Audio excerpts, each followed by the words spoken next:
Here and now में यदि कोई अपना एनलाइटनमेंट हो जाता है, इसका मतलब ये होता है वह हियर एंड नाउ में ही होता है, हियर एंड नाउ के बाहर फिर वापस नहीं आता है, मतलब उसका पास्ट और फ्यूचर खत्म हो जाता है, टाइम फैक्टर के बाहर हो जाता है, हियर एंड नाउ ही रहता है, और हियर एंड नाउ ही सत्य है, बाकी कुछ सत्य नहीं है, फ्यूचर होता ही नहीं है।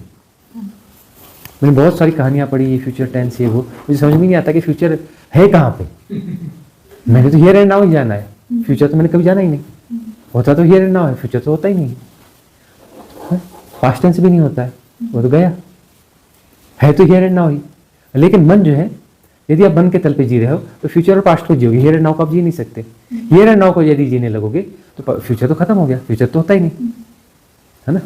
तो साधक की लाइफ में फिर परिवर्तन आएगा ना?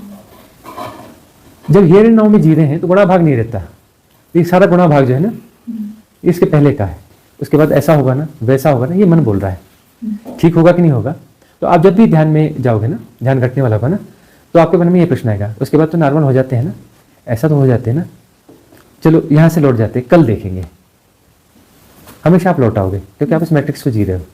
तो साधना में आप जो है 90 ज़्यादा से ज़्यादा 99% तक जाओगे और वहाँ से आपको वापस आना पड़ेगा, 100% पे आप नहीं जा सकते, क्योंकि आप इन प्रश्नों को जी रहे हो, इस मैट्रिक्स को जी रहे हो।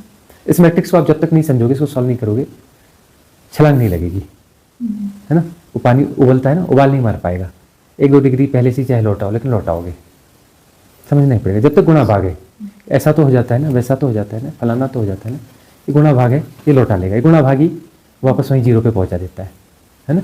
99 पे सीढ़ी सांप होता है ना, सांप सीढ़ी में 99 पे कहाँ ले आता है, सीधे पहली रो पे, है ना, फर्स्ट रो पे ले आता है। तो ख्याल रखना, उस समय ऐसा तो हो जाता है ना, वैसा तो हो जाता है नहीं, सबसे बड़ा मैट्रिक्स है मन का।